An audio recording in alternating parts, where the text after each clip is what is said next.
Okay, in the last class we were talking about, or we were discussing on the classical mechanical treatment of the simple harmonic oscillator, okay, or simple harmonic vibrator. And there we were considering a system consisting of a particle of mass m. So this is the particle of mass m, and this particle is vibrating, okay, in the x direction. Okay, so this is the mean position where x is equal to 0, and it is vibrating in the plus x direction and also in the minus x direction. Okay, so this is a simple harmonic motion. It means that it has some fixed time period, and so it is vibrating. Okay, I strongly recommend you to go to my previous lecture. If you have not watched it, it is extremely necessary to understand this quantum mechanical treatment of the simple harmonic oscillator. Okay, in that video we learned that the frequency of the simple harmonic oscillator nu is equal to 1 divided by 2 pi into root of k by m. Okay, 1 by 2 pi into root of k by m, k divided by m. Okay, and therefore we can write like root of k divided by m is equal to 2 pi nu, 2 pi nu, and therefore k divided by m is equal to 4 pi square nu square, right? And we can therefore we can write k is equal to, k is a force constant, k is equal to 4 pi square em nu square. So here we have an expression for the force constant. So let me call this as equation number 1. K is equal to 4 pi square em nu square. This is an important equation. And now what I am going to do is I am going to substitute this value of value of this k in our previous equation. We had an equation like V is equal to, that is potential energy of the harmonic oscillator, V is equal to half kx square. We had this equation, right? We already discussed this equation in the previous class, and I'm going to substitute the value of k in this equation. Then I get another equation, that is V is equal to half k is equal to 4 pi square m nu square into x square, right? That is 2 and 4 are cancelled, so we will get a 2 in the numerator. So we have 2 pi square m nu square x square, 2 pi square m nu square x square, and this is the value of potential energy. Okay, so let me call this as equation number 2. This as equation number 2. Now we have two expressions. That one is for the force constant k and another one for the potential energy. Okay.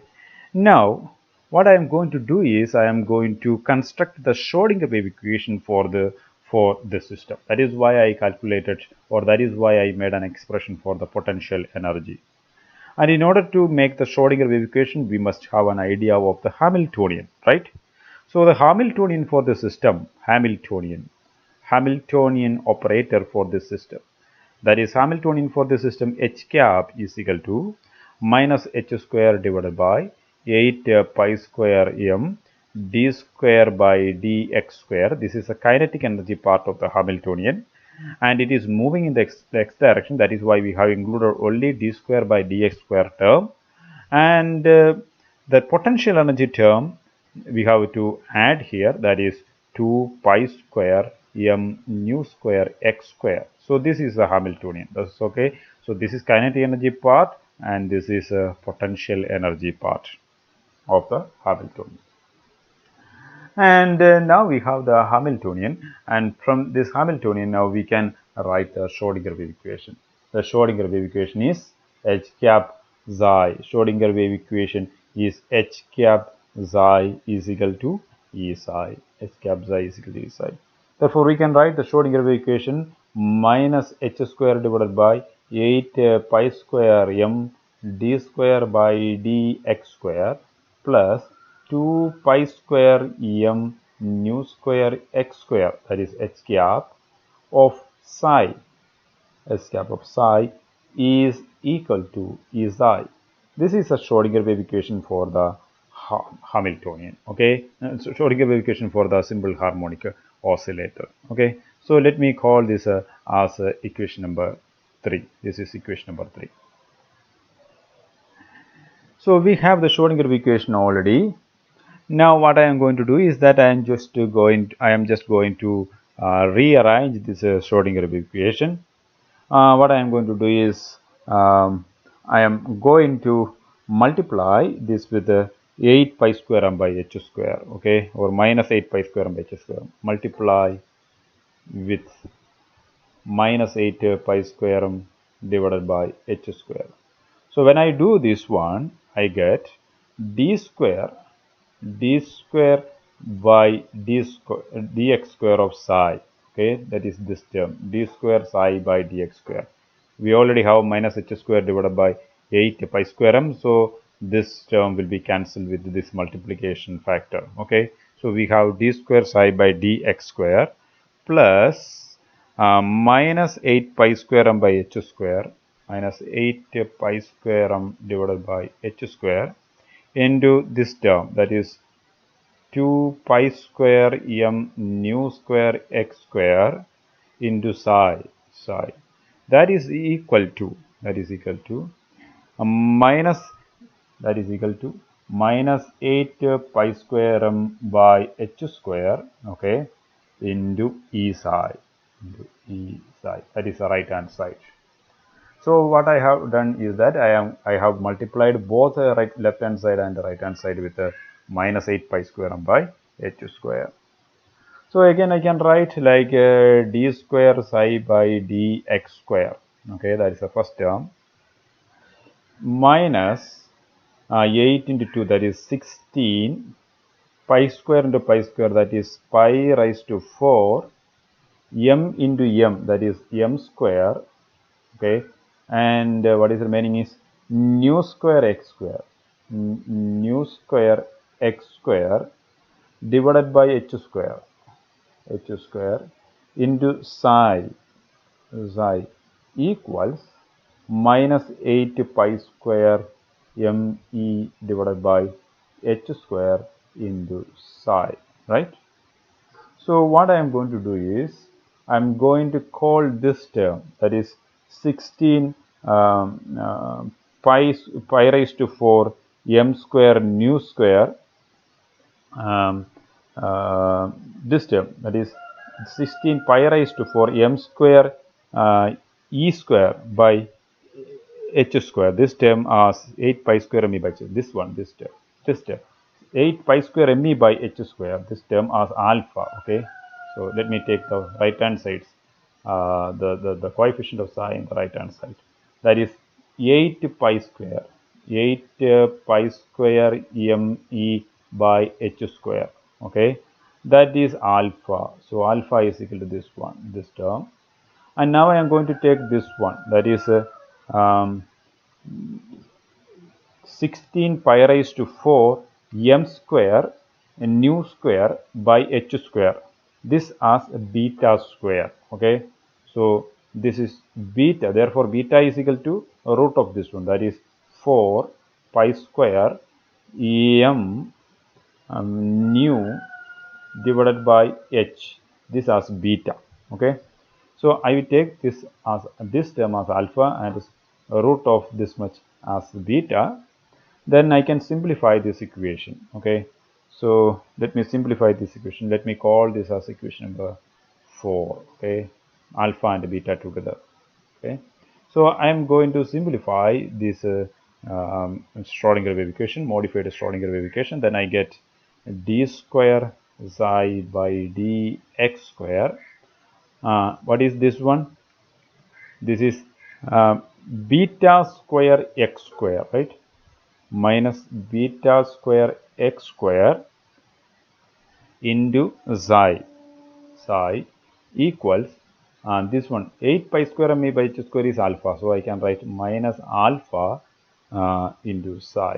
Okay, so let me rearrange this equation further. Then I can write d square psi by dx square plus I will bring this term into the left hand side. Then I can write alpha minus beta square x square into psi. Okay, that is equal to 0. Let me call this as equation number 5. Okay, and now let us make some changes of the variables. Okay, some important changes of the variables. Let me call root beta into x as y. Okay, y is equal to root beta into x. Okay, y is equal to root beta into x. This is very important. We will use this further. Okay, because when we are going to change back the y to x, then we will use this again. Now what I am going to do is, wherever x is there, I am going to put this in terms of y, so that y is equal to root of beta into x. So if I am bringing this change, then this equation will be further simplified. So what I am going to do is that I am going to find out the terms d square psi by dx square in terms of y. Okay, this in terms of y. Here d square psi by dx means second derivative of psi with respect to x, this term. Okay, I will bring it in terms of y, not the x, and that I have to find out. So I will find out this one, d square psi by dx square. So in order to find out that, I am going to do some arrangements. Okay, so what I am going to do is, I am going to find out dy by dx, dy by dx. Sorry, let me take another ink. Okay, dy by dx is equal to, what is dy by dx? We already have y is equal to root beta into x. Therefore, dy by dx is equal to root beta. Okay, and we have beta square x square. Okay, this term beta square x square.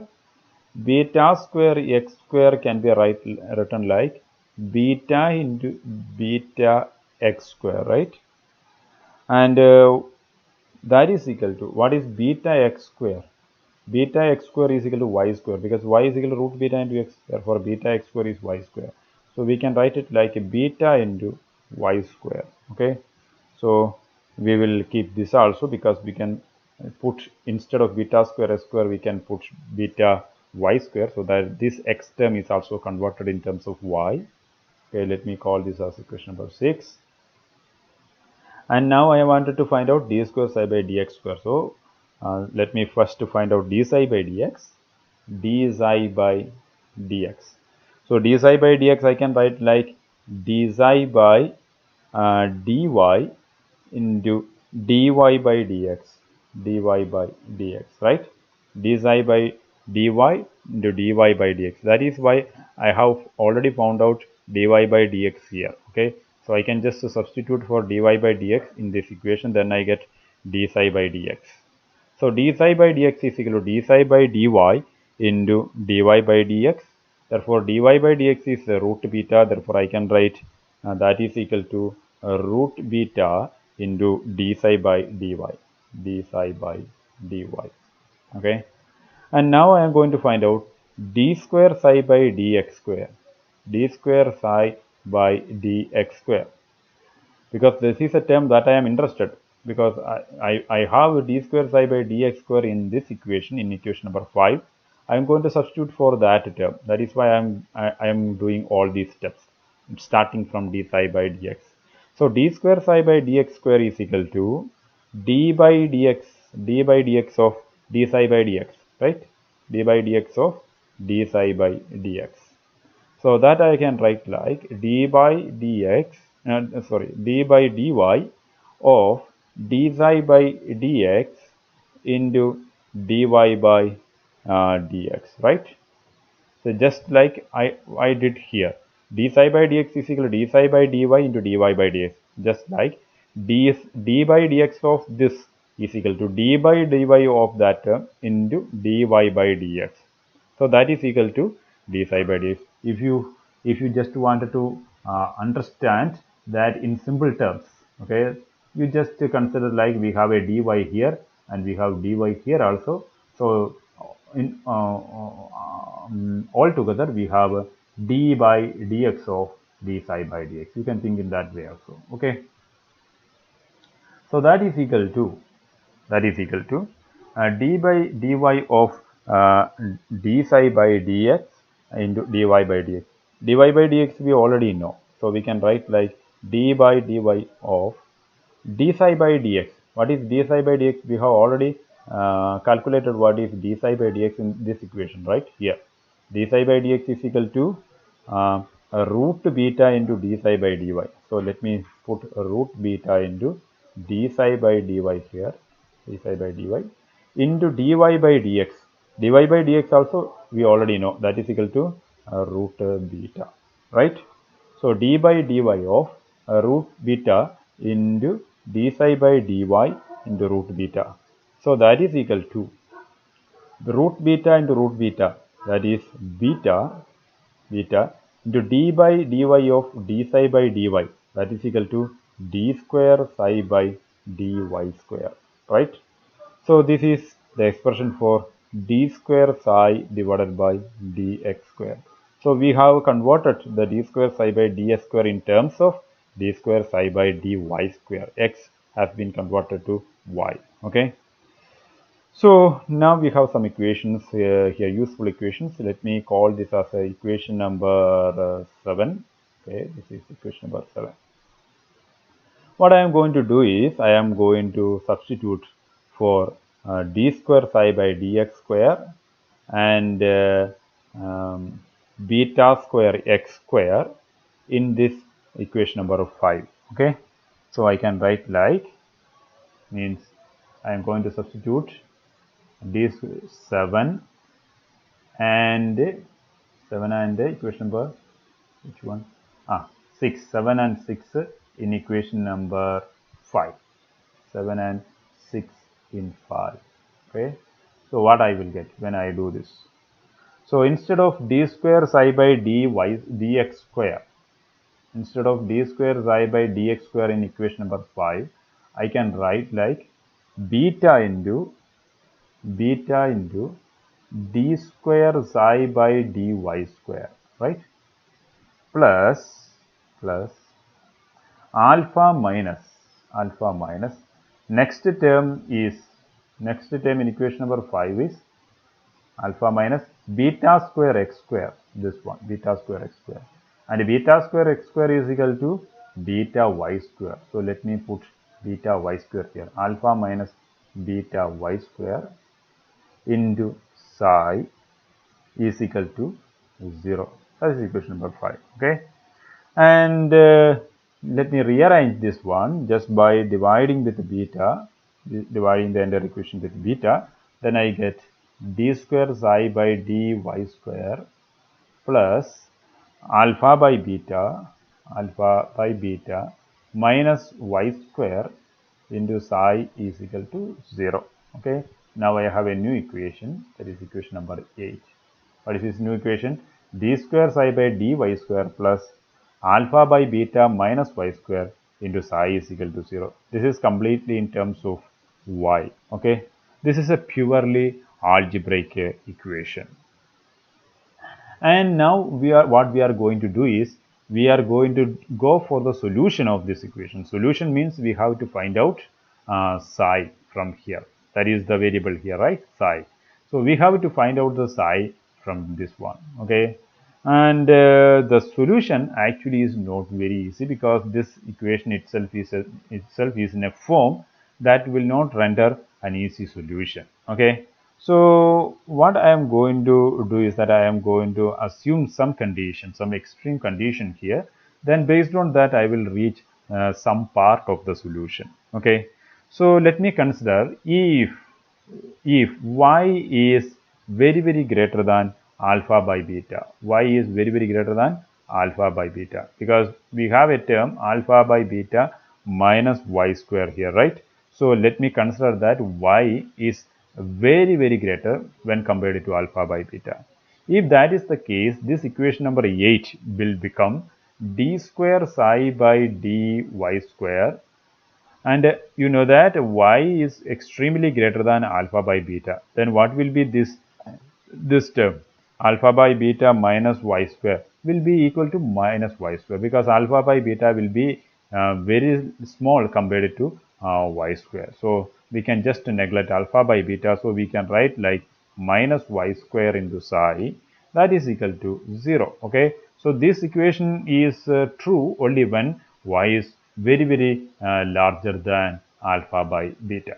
Okay, and this type of equation is a very simple equation. You already know the solution of this type of equation. Okay, and the solution is that psi is equal to exponential plus or minus y square divided by 2. This is the solution for this equation. Okay, so only in order to reach this solution only we have assumed that y is very greater than alpha by beta. So psi is equal to exponential plus or minus y square divided by 2.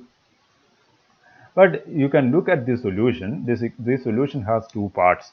One is exponential plus y square divided by 2, and another one is exponential minus y square divided by 2. Both of them will be a solution of this equation. Okay, but we cannot accept all the parts. Okay, this is because ours is a wave function. Psi is a wave function, and say wave function must be well behaving. We know the conditions for the wave function to be well behaving. We know that wave function should be finite, right? Wave function should be finite. This is a definite condition for a well behaving wave function, finite. And we can see whether these functions are finite or not, or whether these functions will render infinite values for some values of y. Okay, so if you are considering that y tends to infinity, what will happen to exponential y square divided by 2 if y tends to infinity? And this term exponential y square by 2 will also tend to infinity, right? And this is not acceptable, because an infinite function is not acceptable. The function must be finite. Wave function must be finite. So this is not an acceptable part of the solution. So then what will be the solution of our equation? The acceptable solution is psi is equal to exponential minus y square divided by 2. This is the acceptable solution. Exponential minus y square by 2. This is not the complete solution.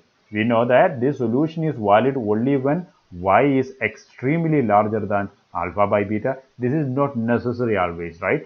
So this is only a part of the solution. Only a part of the solution. At certain point, at a certain point, this equation becomes like this, and then it will have this type of a solution. But it indicates that the general solution for this equation number 8 will have a part like this, that is exponential minus y square by 2 will be a part of the general solution for psi, for any value of y and alpha by beta, right? So if we are considering any value of y and alpha by beta, we will have some general equation, but that general equation will have this part also. Okay, that we obtained from an extreme condition. Okay, so the general solution for this equation contains this part, that is exponential minus y square by 2. Therefore, we can write like psi, general solution of psi is phi is equal to f of y into exponential minus y square divided by 2. Then what is f of y? We don't know what is that f of y. We have just introduced another function. That function can be anything. So the next part of psi is exponential minus y square by 2. That we are sure about, right? But we don't know what is the other part. There is some other part. Let me call this as f of y. So there is some function f of y which is multiplied by exponential minus y square by 2. that will be the general solution of our equation, or general solution of the Schrodinger wave equation that we have created. Okay, so now our next task is to find out f of y, and that is a lengthier step to find out what is f of y, and we will learn that in the next class. Okay, because if I am continuing with that one, then this video is going to be extremely lengthy, and it will be difficult for you to sync the video sometimes in your YouTube, and therefore let me limit the mathematical steps here, and in the next video I will find out, I will do something to find out what is the form of f of y. Okay, at this moment we only know that f of y is a function of y, that's all. Okay, so for the time being, the general solution for the Schrodinger wave equation for the simple harmonic oscillator is f of y to exponential minus y square by 2. Okay, and we will see shortly that this f of y is nothing but a polynomial called a Hermite polynomial. We will learn that Hermite polynomial. Okay, Hermite polynomial.